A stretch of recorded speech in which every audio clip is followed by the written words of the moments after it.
Բարև ձեզ, եթերում Մամուլի ակումբ հաղորդաշարի հերթական թողարկումն է, այն հեռարձակվում է համատեղ խորագրի ներքո, իսկ դա նշանակում, որ մենք զրուցելու ենք համայնքային խնդիրների մասին եւ տեղական ինքնակառավարման մարմինների բարեփոխումների մասին։ Իմ այսօրվա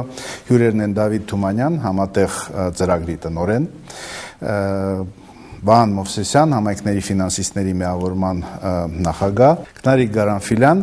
ընտանիք եւ համայնք հասարակական կազմակերպության նախագահ եւ Հայկակ Արշամյան, Երևանի Մամուլի ակումբի ծրագրերի ղեկավար։ Առաջին հարցս Դավիթին, ինչպես կգնահատեիք ընդհանրապես ընթացքը տեղական ինքնակառավարման մարմինների բարեփոխումների եւ դրանցում հանրային մասնակցության դերը։ Տեղական ինքնակառավարման բարեփոխումները Հայաստանում արդեն 20 տարվա պատմություն ունեն, այն սկսվել է 1990-ական թվականների կեսերին եւ թվում է թե 20 տարին կարճ ժամկետ է եւ շատ աշխատանքներ հնարավոր չէ այդ ժամանակահատվածում իրականացնել։ Սակայն ի տարբերություն շատ երկրների, որոնք տեղական ինքնակառավարման համակարգերը իրենց երկրներում սկսել են զարգացնել ինքնուրույն իրարից անկախ, ապա Հայաստանը այս դեպքում ուներ բավականին առավելություններ, կա միջազգային շատ լավ փորձ եւ Հայաստանի պարագայում տեղական ինքնակառավարման բարեփոխումները համեմատաբար ավելի արագ հնարավոր է իրականացնել եւ պետք է իրականացնել։ Հնարավոր էր եւ հիմա էլ հնարավոր է, սակայն ցավոք սրտի Հայաստանում դա կատարվում է շատ դանդաղորեն։ Տեղական ինքնակառավարման բարեփոխումների հիմքերի հիմքը վարչատարածքային բաժանումն է։ Այն տեղական ինքնակառավարման միավորների ձևավորումը,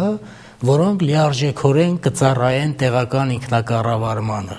Իսկ տեղական ինքնակառավարման հիմնական գործառույթը դա բնակչությանը հանրային ծառայությունների մատուցումն է։ Ցավոք սրտի Հայաստանի վարչատարածքային բաժանումը այնպիսին է, որ համայնքների մեծ մասը ի վիճակի չեն օրենքով նախատեսված լիազորությունները իրականացնել։ Հիմա այդ խոշորացման ռազմավարությունը ինքը պիտի այդ հարցը լուծի։ Խոշորացման ռազմավարությունը պետք է լուծի այդ հարցը, սակայն դրա հետ միասին նաև պետք է այլ լիազորություններ տրամադրվեն տեղական ինքնակառավարման մարմիններին։ Սակայն կրկին ես շեշտեմ, որ ի տարբերություն այլ երկրների Հայաստանում խոշորացման ծրագիրը իրականացվում է պիլոտային սկզբունքով։ Բազմաթիվ երկրներում միանգամից ամբողջ երկրի տարածքում իրականացվել է համայնքների խոշորացում։ Հայաստանում ընդամենը հիմա մենք ունենք 3 խոշորացված համայնքներ, առաջիկայում եւս նախատեսվում են այդ նոր համայնքների խոշորացումներ։ Սակայն այստեղ մի բայց կա, եթե մեր նախկին սահմանադրությամբ ֆիքսված էր, որ նոր ձևավորված համայնքում ընտրությունների կարգը եւ ժամկետները սահմանվում են օրենքով, նոր սահմանադրության մեջ անցյալ տարվա դեկտեմբերի 6-ին ընդունված արդեն այդ դրույթը հանվել է։ Իմ կարծիքով այստեղ արդեն մենք խնդրեմ ենք ունենալու պիլոտային ձևով համայնքների խոշորացման համար։ Պետք է սահմանադրության մեջ նշված ժամկետը, իսկ նոր սահմանադրությամբ տեղական ինքնակառավարման մարմինների պաշտոնավարման ժամկետը սահմանված 5 տարին, պետք է այդ 5 տարին ամեն դեպքում յուրաքանչյուր համայնքի ղեկավար եւ ավագանի այդ 5 տարին անցկացնեն եւ հետո նոր խոշորացման դեպքում իրականացվի համայնքների խոշորացում։ Այս առումով մենք հիմա իմ կարծիքով խնդրեմ ունենք եւ մնացած հարցերը, որոնք ածանցյալ են խոշորացումից, դա նոր լիազորությունների տրամադրումն է, փոխհատվական կապիտալի շուկա համայնքների մուտքի հարցն է, միջհամայնքային համագործակցության հարցն է, այդ բոլորը կախված է նորմալ վարչատարածքային բաժանման Աստորեն կարելի ասել, որ եւ դանդաղ է գործընթացը եւ բավականին շատ անորոշություններ են մնացել։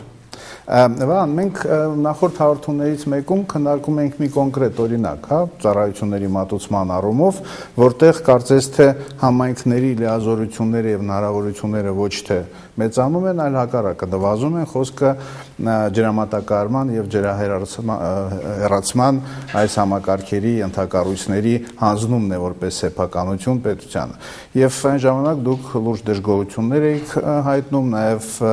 համատեղ այդ կոնսորցիումի կողմից եղավ հայտարարություն, որտեղ բավականին քննադատական վերաբերմունք կար այդ գործընթացի։ Դա ինչ որ ձևով գործին օգնում է, որտեղ եթե օգներ, կասենք, որ գոնե հանրային մասնակցությունը, հանրային ազդեցությունը կա, բայց ձեր գնահատականը արդյոք այդպես է։ Նախ ասեմ, որ արդեն իսկ համայնքների ճնշող մեծամասնությունը հանձնել են, եթե ոչ բոլորը, արդեն այդ մասին կամավոր նվիրատվություն են իրականացրել։ Հիմա խոսել այդ մասին արդեն համարում եմ ավելորդ եւ չեմ էլ ուզում խորանամ, որտեվ փաստորեն չաշխատեց այստեղ, մենք նախազգուշացրեցինք վտանգի մասին, կարելի ասել համայնքի ղեկավարները ավագանին բնակչությունը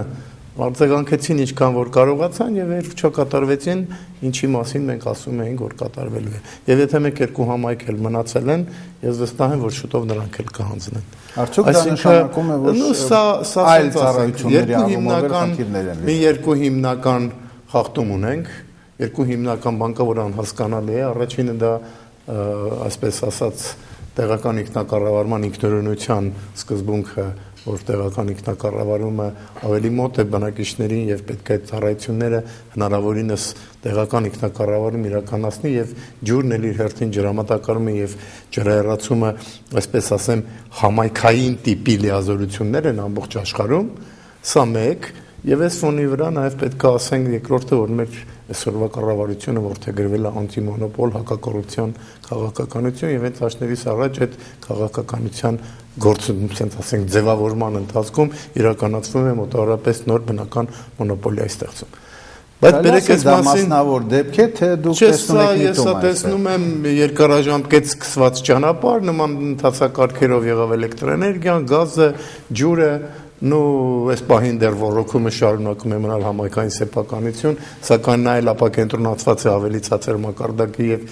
այդպես չի, որ բնակիչներն ու հատկապես տեղական իշխանությունները ռոռոկման նման սպասարկման համակարգից լիարժեք գոհ են, այնպես որ կարծում եմ, որ մենք այսօր գործ ունենք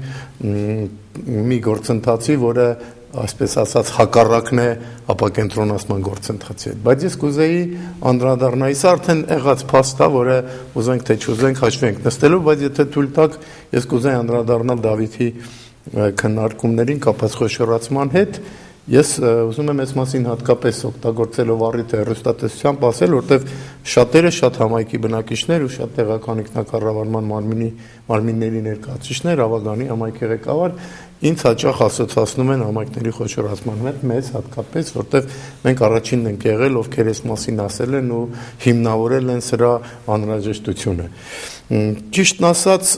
Դավիթի այն պնդումը, որը բոլոր երկրներում արել են միանգամից, ինքը բավականին հիմնավոր է, որտեղ իրոք չենք հիշում մի երկիր, որտեղ 3 հատ արել են, տեսնեն ոնց է ստացվում, հետո մնացածը, որտեղ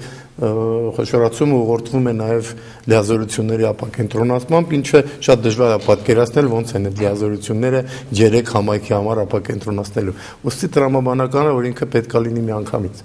Քանի որ մեր մոտ անում է պիլոտային սկզբունքներով, ապա հետևաբար կարելի է հետևություն անել, որ այդ ապակենտրոնացման գործընթացը երևի թե պետք է սկսվի պիլոտը ավարտելուց հետո։ Բայց մի բան էլ կա, գիտեք, ուրիշ բան է, որ դու պլանավորում ես, ինչպիսին պետք է լինի, հաշվարկներ ես անում,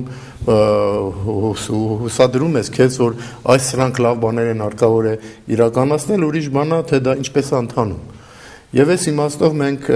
միգուցե լավ էր, որ արեցինք պիլոտ, որտեղ այս 3 պիլոտի ընթացքում իհարկե կան բազմաթիվ թերություններ, այդ թերությունների մի մասը միգուցե նաև կանխատեսված չէր դեռ պլանավորման ժամանակ, բայց մի մասը ուղղակիորեն վատ իրականացնելու հետևանք էր։ Ես կուզեմ հատկապես դրանց երկուսի մասին մի փոքրիկ նշել, չարաշահելով մնացած գործընկերների ժամանակը, բայց ուզում եմ անպայման դա անել, հատկապես երկու կետի վրա եմ ուզում ուշադրությունը հրավիրել, դրան առաջինը վերաբերում է նոր ձևավորված համայնքի աշխատակազմին։ Ես ուզում եմ մեր նաև ղեկավարների համապատասխան ոլորտի ուշադրությունը դրան հրավիրեմ, որ խոշորացման գլխավոր նպատակը նաև ուժեղ աշխատակազմ ունենալն է։ Ուժեղ աշխատակազմը ենթադրում է, որ պետք է խոշորացվող փնջի մեջից գոնե գտնել ամենաունակներին յուրաքանչյուր մասնագիտացված ուղղության նկատմամբ եւ նրանց նշանակել, եւ բացի դա հասկանում ենք, որ ավելորդ աստիքների ունենալը դա ուղղակիորեն բեռ է համայնքի բյուջեի վրա եւ ավելի լավ է դրանց փոխարեն ունենալ նոր ծառայություններ մատուցող աստիքներ կամ նոր որակի ծառայություններ։ Բայց պիլոտային փուլ ծրագրերը ինձ ցույց տվեցին, որ մենք ուղղակի մի հաստիկից աշխատողներին տեղափոխում ենք մի ուրիշ հաստիկի, փորձելով ոչ մեկին աշխատանքից չազատել, փորձելով լուծել սոցիալական խնդիր։ Արդյունքում համայնքի բնակիչը ոչ մի փոփոխություն չի տեսնում։ Եթե առաջ այդ մարդը աշխատում էր քարտուղար կամ աշխատում էր հաշվապահ, հիմա տեղավորվել է կենտրոնական համայնքապետարանի կազմում մեկ ուրիշ աշխատանքի։ Սա ուղղակի անհասկանալի է, որովհետև մենք ժամանակն հասկանանք, որ տեղական ինքնակառավարումը սոցիալական հիմնարկ չի։ Դա նրա համար չի, որտեղ մարդիկ գնան աշխատավարձ ստանան, որ տունը պահեն։ Եթե մեր նպատակը դա է, ապա այդ գլոբալ նպատակը կարելի է լուծել ուրիշ ձև։ Բերեք հարկ չտանք, ոչ մեկս այնա մեր տները պահենք, ինչ ենք հարկ տալի, որ տանք ուրիշը տունը պահի։ Նպատակը պետք է լինի ծառայություն մատուցել։ Այսօր ցավալի հարցերը լուծում են, մնացածինը բարտանում։ Մեր որոշ ղեկավարներ այդ խնդրի լուծումը հենց տեսնում են հաստիկներ հանկարծ չկրճատեք, բոլորին արեք, սոցիալական լարվածություն կասած ծիծաղելի է։ Սա ռեֆորմ չի,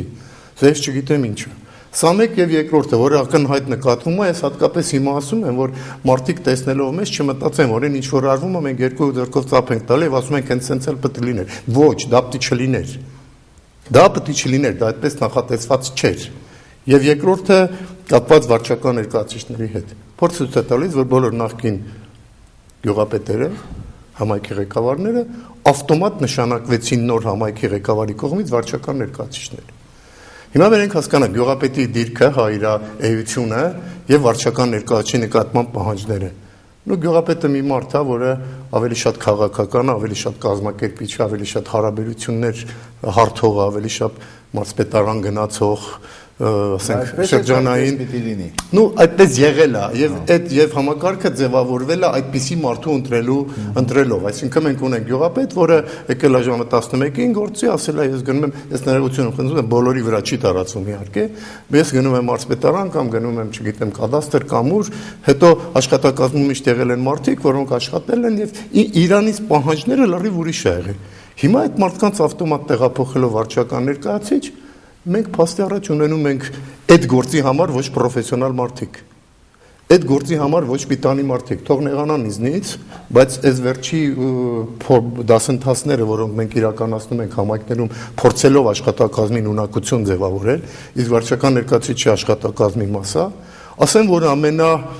դժվար լսող, ամենակիչ ցանկություն արտահայտող ինչ-որ բան սովորել, ինչ-որ բան ուզենալ անել, նոր հմտություններին տիրապետել, փորձել գնահատել իրավիճակը եւ համապատասխան արձագանքել, հասկանում եք, ամենակիչը վարչական ներկայացուցիչներն են։ Եվ ես կոչ եմ անում մեր մնացած պիլոտներին եւ եթե մենք պետք է այս գործընթացը շարունակենք, իսկ պետք է անպայման շարունակենք, դա լինելու է երևի սեպտեմբերին, որ այդ նշանակումների նկատմամբ մի քիչ ուշադիր լինեն, հասկանան ով այն մարդը, որը կարա դառնա մի կողմից լիդեր, բայց մյուս կողմից նաև մասնագետ, որովհետև մենք պահանջ ունենք այդ բնակավայրում ունենալ մարդ, որը կկարողանա այդ խնդիրները լուծել, եւ ոչ թե ավտոմատ տեղափոխենք։ Գիտեք, թող տպավորություն չառաջանա, ես որ դեմ եմ այդ մարդկանց, որ դրանց շատերի հետ ես աշխատել եմ, շատերը որպես գյուղապետ փայլ ունեն, բայց իրանք պիտանի չեն վարչական ներկայացուցիչի համար։ Եվ այս գործընթացը հատկապես կարևոր է։ Շատ բաներ ունեմ նշելու, բայց ժամանակի պատճառով այս երկու գլխավոր է։ Շնորհակալություն, նաև եւս մեկ ոլորտ, որտեղ կարծես թե հանրային մասնակցությունը, քաղաքացիների ակտիվությունը պետք է լիներ եւ կար, խոսքը ընտրական օրենսգրքի մասին է, մի գործընթաց, որ արդեն ավարտվել է, կարելի ասել Հայաստանում, եւ այնտեղ կային նաև հարցեր եւ ընդհանուր եւ նրանք, որոնք անմիջապես տեղական ինքնակառավարում նորմիների ընտրության հետ էին կապված, հայկակ, ինչ առաջարկություններ կային քաղաքացիական հասարակության կողմից այդ ուղղությամբ եւ ինչպես են իրենք ընկալվել, ընդունվել կամ չընդունվել եւ նաեւ հետարքիր կլինի ձեր ընդհանուր գնահատականը, թե քաղաքացիական մասնակցությունը ընտրական օրենսգրքի ձևավորման շուրջ ինչպիսին են եւ ինչ արդյունքներ տվեց։ Միգուցե սկսեք այդ վերջին հարցից։ Ես դրանից էլ ուզում եի սկսել, ուրեմն ճիշտ ասած այնպեսի տպավորություն է, որ Հայաստանում բոլոր այս բարեփոխումները, փոփոխությունները, նորացումները կամ մնացյալ գործերը, որ այսօր իրականացվում է իշխանությունների կողմից, ոնց որ իմիտացիա լինի։ Հենց նույն ընտրական օրենսգրքի պահով, եթե գլոբալ նայենք, շատ լավ ստացվեց թե ներգրավել քաղաքացիական հասարակությանը, շատ լավ ստացվեց ներգրավել քաղաքական կուսակցություններին, բայց ի վերջո ունեցանք փորձագիտական, այսինքն այո, համայնքը լուրջ ներգրավվածություն ունեցավ, բայց ունեցանք այն ինչ որ այսօր մենք ունենք, այսինքն այնպեսի ընտրական օրենսգիրք, որը ընդունվեց ազգային ժողովում առաջին այդ ընթերցմամբ եւ նույնը նաեւ կատարվեց, այսինքն այդ ամեն ինչը ոնց որ արտացոլվում է բոլոր ոլորտներում, այդ թվում նաեւ տեղական ինքնակառավարման ոլորտում։ Մենք կարծում եմ լուրջ գործ ունենք անելու հատկապես այդ առումով, որտեղ մարդիկ, ես ոնց հասկանում եմ, համայնքներում բնակիչները իրենք չեն գիտակցում, որ համայնքապետը, համայնքի ղեկավարը, համայնքի ավականին իրենք պետական չինովնիկներ չեն, իրանք պետության կողմից չեն նշան, իշխանության կողմից չեն նշանակվել, որ իրենց կառավարեն։ Իրենք ընտրվել են այդ համայնքի կողմից, որպեսզի ծառայեն այդ համայնքին։ Այսինքն եւ շատ հետաքրքիր է, որ հենց համայնական այդ մակարդակում շատ ավելի լավ է երևում եւ ինքը շատ ավելի հաշվետվողականությունը շատ ավելի մեծ է, որովհետեւ համայնքում ապրում է շատ քիչ քանակությամբ մարդ, որը բոլորին ճանաչում են եւ այլն, այսինքն իշխանություն եւ հասարակություն այդ մեծ պլատֆորմը չի, որ դժվար է ընկալում այսօր իշխանությունը ինչն է ծառայում եւ հասարակությունը ինչ։ Բայց ասենք թե ժողովուրդը մարդիկ ընկալեին ինչ խնդիր կա եւ ինչպես այն պետք է լուծել։ Դա կազդել որոշում կայացնել։ Այո, ընկալեցին, Գառնի բնակչությունը ընկալեց, որ իրենց ջուրը չեն կարող գողանալ տանել, վեր կացան փողոցը փակեցին, ի վերջո իշխանությունները զիջեցին։ Իսկ ընտրական օրենսգիրքի հետ։ Ընտրական օրենսգիրքը հենց այդ է, որ ինքը իր քննարկումը ինչքան է լայն է, ինքը ամբողջ հասարակության մեջ չի ծավալվում եւ մազանոթները այսպես ասած չի անում։ Եթե լիներ բավարար ճնշում, միգուցե մենք միանշանակ, եթե հասարակության կողմից լիներ, հանրության կողմից լիներ շատ ավելի լուրջ ճնշում, որտեվ ես ինքս նաեւ մասնակցել եմ այդ քննարկումներին ինչ որ առումով եւ տեսնում էի, որ այսինքն ճնշում գործադուղները ընդհանք թե 10 հասարակական կազմակերպություն էին, 2-3 կուսակցություն էին, մի քանի փորձագետներ էին, ուրիշ ոչինչ չկար այդտեղ։ Եվ բնականաբար իշխանություններին հաջողվեց իրենց այսինքն արած անել եւ նման ընտրական օրենսգիրքը նաեւ հենց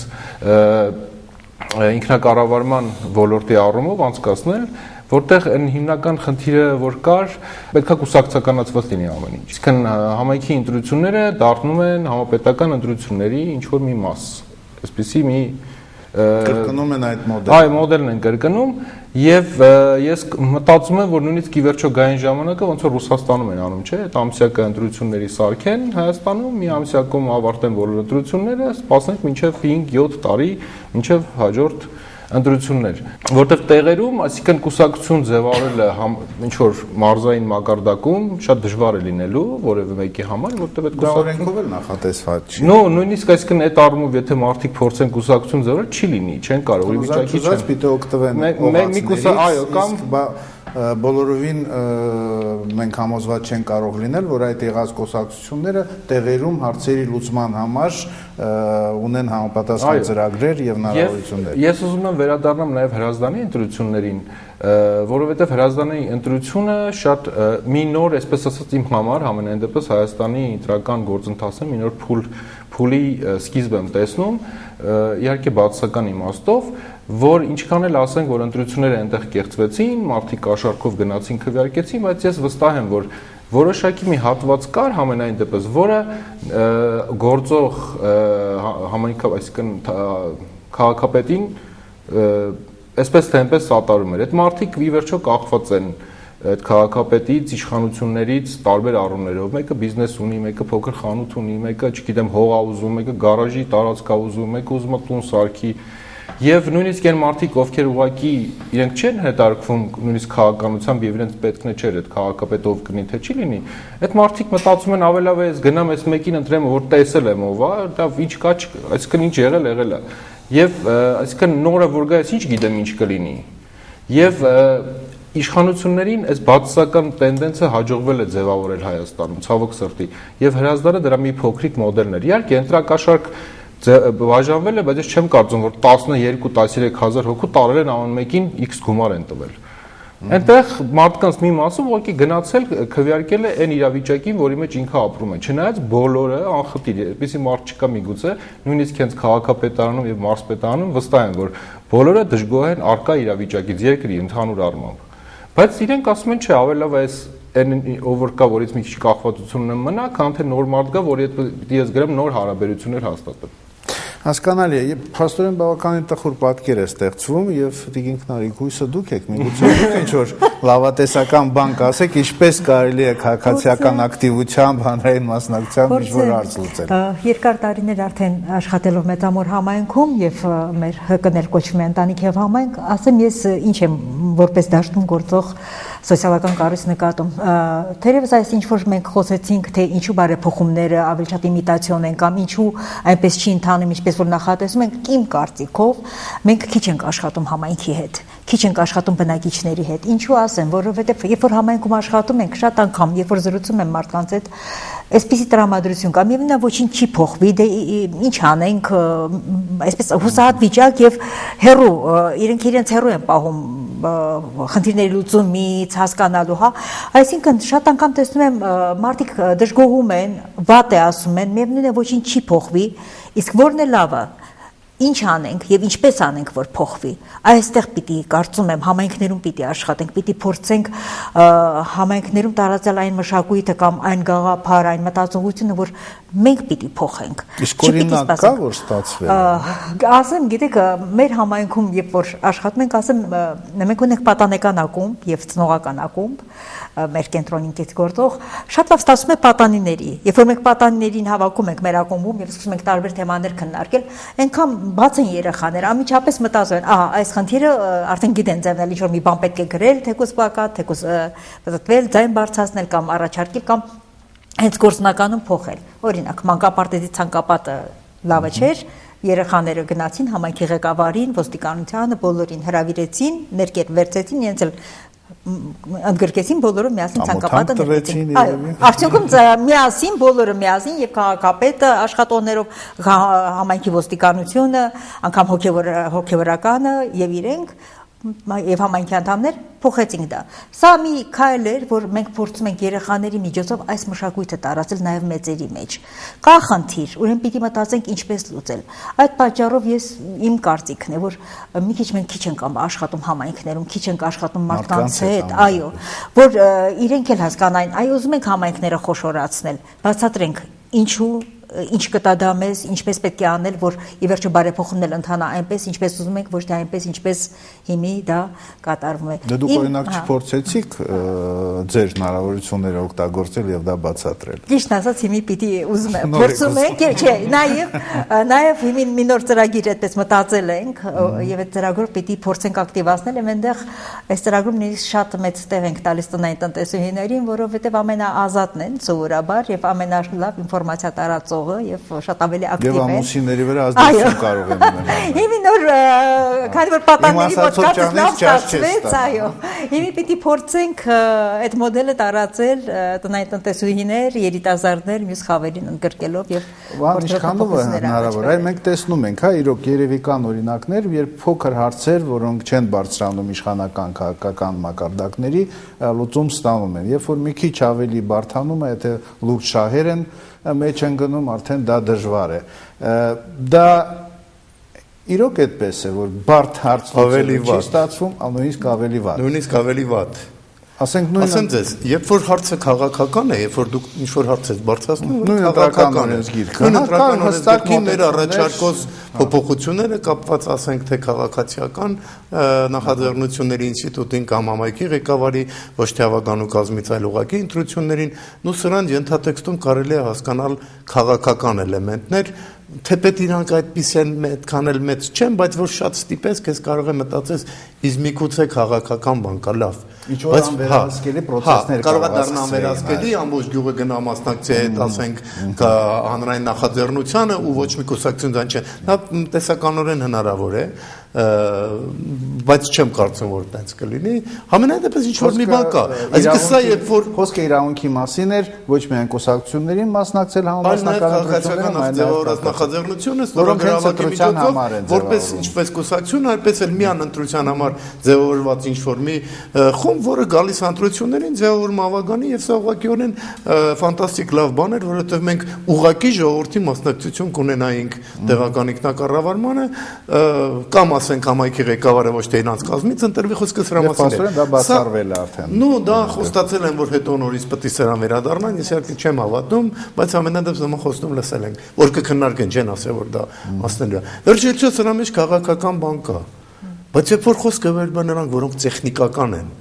ու դու օգնելով անընդհատ աշխատելով իրանց հետ փորձում ես, լավ վառ օրինակ է սահմանադրությունը։ Երբ որ նստում բացատրում ես, գեր ջան, այսօր սա գրում ենք, վաղը խնդրեմ ենք ունենալու ձևակերպելու համար։ Ստեղ էլ խոսում անձնական ամբիցիաների խնդիրը դու եղար, որ դու գաս մեզ ասես, մենք էլ քո ասելով փոխենք։ Չէ, սենց ալելու, որտեղ մենք սենց ենք գրել։ Այսինքն մենք հայտնվում ես մի հատ վիճակում, այնքան ակնհայտ պետք է լինի իրար հակասություն, որ ընդունվի։ Հասկանում եք, օրինակ տեսեք, հա, անընդհատ մենք խոսում էինք պրոբլեմ հարկերի մասին օրենքի հետ կապված, անընդհատ խոսում էինք, որ Հայաստանում տեղական հարկերը պրոբլեմատիկ են Խարտիայի հետ, որովհետև մենք միջակայք չենք սահմանում։ Միջակայք չկա սահմանված, հա, տեղական հարկերի հոսքը վերաբերում է միասնական գույքային հարկի մասին, որ հիմա մշակվում է կամ հնում հողյարկ եւ գույքահարկին։ Տեսեք, ամբողջ քննարկումների этаպում բոլորը ասեցին ոչ։ Ոչ, չի լինելու, մենք պատրաստ չենք, նույնիսկ չքննարկվեց, նույնիսկ նամակները չպատասխանվեց, հա։ Գնաց այդ տևքով կառավարությունից գնաց ազգային ժողով, այն ամենավերջում մի տողի տակ գրել էին, որ համայնքի ղեկավարի ներկայացմամբ հավաքի ավականին կարող է հաստատել տեղական հարկերի դրույքաչափի 10%-ի չափով ավելացում։ Մեծ առումով տեխնիկապես այդ 10% ավելացումը կարելի է դիտարկել միջակայք։ Այդ ցածրագույնը մեկն է, առավելագույնը 1.1, այդ միջակայքում դուք որոշեք։ Հասկանում եք, իսկ ինչի դա չէր կարելի անել այդ ընթացքում, որ մեկ էլ նաև քննարկվել ինչի 10% միայն ավելացում, միգուցե նաև 10% նվազեցում, իսկ արդյոք այդ 10%-ը հանրային ֆինանսների մեջ խնդիր է լուծում, թե ուղղակի այդ 10%-ը նրա համար է, որպեսզի ձեները կտրեն, ոչ մեկ այլևս չխոսա այդ մասին, ասեն, տես միջակայք կա։ Եվ արդյոք նման ձևով միջակայք ձևավորելը պատասխանում այն հարցին, ինչպես օրինակ տեղական турքերի մասով է։ Նույն տեղական турքերի մասով հստակ է։ Միջև համայնքի բյուջեն հաստատել է, հավականին պիտի հաստատի տեղական турքի չափը։ Սա նշանակում հավականին պետք է հավաքվի քննարկի, որոշի իր համայնքում առաջնահերթ ինչ խնդիրներ կա, ոնց լուծի։ Տեղական հարկերի դեպքում ինքը դա կարա չանի էլ, որտեղ արդեն ի վերու սահմանված է մեկ միավոր։ Այ եթե ուզում եք, հետո համայնքի ղեկավարի ներկայացմամբ դուք կարող եք նաև 10% ավելացնել։ Սրանք բաներ են, որոնք հասկանում եք վերաբերմունքն է զգում։ Իրանք էական չեն, էական ոչինչ տեղական ինքնակառավարման մեջ քաղաքական առումով չեն փոխում։ Սա վերաբերմունքի խնդիր է այս համակարգի նկատմամբ։ Այս համակարգին բանի տեղ չդնելու, կցորդ համարելու, ավելորդություն համարելու խնդիր է։ Այս են դիտարկում եւ երբեք սրան լուրջ չեն վերաբերվում։ Հասկանում եք, սա է ցավալի։ Դավիթ, փաստորեն համատեղ ծրագրի կոնսորցիում այդ հարկերի հարցին է անդրադարձել, հայտարարություն է եղել, արդյոք մեր հնարավորությունները սահմանափակվում են հայտարարությունով, թե էլի ինչ որ բաներ կարելի է անել եւ հասնել արդյունքի։ Գիտեք, դեռևս երկու օրենքների նախագծերը անշարժ գույքի եւ փոխադրամիջոցների գույքահարկի մասին օրենքների նախագծերը գտնվում են ազգային ժողովում, այսինքն դրանք նախագծեր են եւ մենք մեր ամբողջ ուժերը ներկդնենք, որպեսզի մինչև ինչ կարող ենք անել, ասենք հանրային լսումների ժամանակ մենք կարող ենք ներկայացնել, այո, հանդես գալ, հարցադրումներ կատարել։ Տեսեք, մենք Վահանը նշեց, Խարտիայի հետ պրոբլեմ կար դեռևս 10 թվականից, երբ իմիջիայլոց մեր կազմակերպության համայնքների ֆինանսիստերի միավորման փորձագետներն են մշակել հարկերի մասին օրենքում այդ տեղական հարկերի բաժինը եւ առաջին ընթերցմամբ այդ օրենքը ընդունվել էր այնպես ինչպես մենք մշակել էինք։ Երկրորդ ընթերցման ժամանակ արդեն հասկացան, որ այդ դրույքաչափերի միջակայք սահմանելը այսօր մեր համայնքները չեն կարող եւ դրա համար գրեցին օրենքի մեջ մի բարբերություն ավելացրին, որ տեղական հարկերի դրույքաչափերը բացառությամբ հողի հարկի եւ գույքահարկի սահմանում է համայնքի ավականին։ Այն ժամանակ երրորդ հարկն էլ կար, հյուրանոցային հարկը, փաստորեն մնում էր միայն հյուրանոցային հարկի դրույքաչափի սահմանումը։ Այժմ այս նոր արդեն հարկային օրենսգրքով հյուրանոցային հարկն էլ հանվել է եւ մյուս անշարժ գույքի հարկի եւ փոխադրամիջոցների գույքահարկի դրույքաչափերի մասով ինչ որ բան կիսատ է արվել, որովհետեւ բացի խարտիայից նաև մեր սահմանադրությունը իմպերատիվ ձևով նշում է, որ համայնքի ավականին սահմանում է տեղական հարկերի դրույքաչափերը օրենքով նախատեսված շրջանակներում։ Այսինքն դու օրենքով չպետք է սահմանես ինչ որ դրույքաչափ, հետո գրես օրենքում։ Համայնքի ավականին կարող է մինչև 10% բարձրացնել։ Իսկ եթե չբարձրացնի, այսինքն սահմանադրական այդ դրույթը չի կատարվելու։ Այդ տեսեք, փաստորեն կարող է շատերի համար մի քիչ բարդ բաների մասին ենք խոսում, հա, Տիկին Նարիկ, այլ մանկապարտեզի ցանկապատը հեշտ բացատրվող հարց է։ Արդյոք հնարավորություն կա լայն զանգվածներին ներկայացնել այդ խնդիրները եւ կապել իրենց անմիջական շահերի հետ։ Գիտեք, այդ փոքր բանի վրա հենց ես ուզեցի ասել, երբ որ փոքր բանում տեսնում ես հաջողություն, այ իրազեկումը համայնքներին, նրանց ակտիվացումը, որ իրենք մասնակցեն նախաձեռնող լինեն, պահանջատեր լինեն, ոչ թե կողք կանգնեն եւ սպասեն թե վերևից ինչ օրենքներ կիջնեն եւ հետո էլ չհետևեն թե այդ ընդամենը բողոքեն։ Իմ կարծիքով որպես համայնքում աշխատող դրա համար են այդ օրենքներին այնպես վերաբերում, որ չեն հասկանում որն է իրենց շահը։ Հենց այդ է, դա համար կարիք կա, որ համայնքում բնակիչներին բացատրենք, թեկուզ այս համայնքների խոշորացումը ինչ է տալիս, ինչ փոփոխություն, ինչպես է գոյանում համայնքի բյուջեն, ինչ իրավասություն լիազորություն ունի ավականին, համայնքի ղեկավարը, որովհետեւ ի վերջո այս համայնք ժամանակ ունենան մարդիկ գալ այդ կարգի դասախոսություններ լսել կամ քննարկումներ։ Գիտեք, հենց դա է ասում, որ երբ որ փորձում ենք, տեսնում ենք, որ ավելի ակտիվ տնային տնտեսուհիներն են, ինչպես ասեցի, որտեղ ուսանողները շատ զբաղված են։ Սոցիալական երիտասարդները, ուսանողները հիմնականում իրենց ժամանակ անցկացնում են Երևանում եւ կարծես իրենց փոքրիկ համայնքը իրենց այլևս չի հետաքրքրում, իրենց ապագան տեսնում են դեպի Երևան, հա, գիտեք, մարդիկ լավագույն դեպքում Երևան։ Լավագույն դեպքում, այո։ Մարդիկ հիմնականում շատ երկար ժամանակով, եթե աշխատանք ունեն, մինչև 9 աշխատում են, հոգնում են, դա համար այսքան այս տարիների ընթացքում, երբ որ սկսեցինք փորձել, հասկացա, որ երևի թե պիտի հիմնվեմ տնային տնտեսուհիների, որովհետև իրենք թե շատ լավ ինֆորմացիա կտարածեն ցեղանի շուրջի միսներին կիրազեկին եւ փորձեցինք, որ իրենք շատ ավելի ակտիվ են, երբ որ խնդիր է լինում, իրենք շատ ավելի ակտիվ են ներգրավում, ավելի արագ կարողանում են կազմակերպել եւ խնդիրներ բարձրացնել։ Դուք դա լուրջ եք ասում։ Լուրջ եմ ասում։ Ոչ ջան, մի փոքր ակնարկա։ Հիմա առաջի անգամը չի, չէ, որ բնակիչները գալիս են քննարկումներ, ասենք, ամեն անգամ գնում բնակիչներին հրավիրում են քննարկելու։ Մարդը գալիս է իր կարծիք ասում, իր մտահոգությունը ասում, կամ իր ոչն ասում։ Արդյունքում տեսնում է ոչինչ չփոխվեց, երկրորդ անգամ էլ է գալիս։ Էլի նույնը, իրա մոտ հարց առաջանում։ Ինչի համար են ինձ հարցնում։ Ինձ հարցում են նրա համար, որպեսզի միևնույն անեն այն, ինչ անում են։ Այս մի քիչ փորձեք մի անգամ հասկանանք այդ բնակիչների հավաքական կարծիքը ու մի բան փոխենք։ Անմիջապես իրանց հետաքրքրությունը արդեն քննարկող հարցերի նկատմամբ կսկսի փոխել։ Իրանք իրենց մեջ ուժ վստահություն կառաջանա։ Հասկանում եք, միայն ոգևորելու խնդիրը չի, այստեղ նաև բանի տեղ դնելու խնդիրն է, հասկանում եք։ Երեք անգամ կանչում ես, լսում է քեզ, ասում է, այս լավ չի, գիտեք, այս էլ լավ չի, լավ կլինի սա փոխեք, դու էլ որպես անցկացնող, ասենք, գտնում ես, որ իրոք ոնց որ լավ չի, դու էլ ես ասում ճիշտ է, փորձենք դիմել, որ այս հարցը շտկվի, դիմում ես ու հարցը չի շտկվում։ Այկակ։ Ես շատ կարճ կասեմ, մենք ուղղակի պետք է բոլորս հասկանանք, որ այս երկրում Հայաստանում իշխանությունները ամեն ինչ անում են ընտրություններից ընտրություն հասնելու համար, այսինքն իշխանության վերարտադրման խնդիր կա։ Եվ մեր բոլոր խնդիրները, որոնք կապված են ընտրական օրենսգրքի հետ, այս խոշորացման այսօրվա վիճակի հետ եւ այլն, կապված են ընտրությունների հետ, այսինքն փորձում են ձևավորել այնպիսի մի իրավիճակ, որպեսզի ընտրություններում հեշտ կառավարելի լինի եւ մարդիկ, այսինքն ձայներ հեշտ կարողանան իրենք հավաքել։ Հիմա սրա միակ ելքը որն է, այդ շղթայի մեջ գոնե այդ մի հատ մի բան է քանդել, որ այդ ամբողջ շղթան չկարողանա նորմալ աշխատել։ Առաջինը այդ քանդելու միջոցը ես կարծում եմ հավաքվել եւ խոսել, քննարկել արդյունք չի բերելու։ Ուրիշ բան, որ էքսպերտային մակարդակով հավաքվեն, որոշեն հայեցակարգ, առաջ գնան դրանով։ Բայց միակ տեղը, որ կարելի է հարթակը, որ այսօր Հայաստանում ըստիս մնացել է, դա ԶԼՄ-ներն են։ Զանգվածային լրատվության միջոցներն են։ Ուրիշ տեղում երկխոսություն չի լինում, այսինքն երբ որ դու անընդհատ նույն մեխը, նույն այն կարմիր թելի նման տանում ես մի քանի ամիս լրատվամիջոցներում, թե տեղական, Իսկ եթե նույն Գառնի օրինակը բերենք, եթե լրատվամիջոցները չլուսաբաներ, միգուցե այո, միանշանակ, այդ աղմուկը եթե լրատվամիջոցները չբարձրացնեին, Գառնու խնդիրը կգնային, եթե լրատվամիջոց չլիներ, կգնային սիրուն այդ մարդկանց ոստիկանական ուժերով, այն կողմ կտանային այդ ճանապարհի քարերը, մի կողմ կդնեին, 1-2 հոգու կհետապնդեին, հարցը կլուծվեր կգնար։ Բայց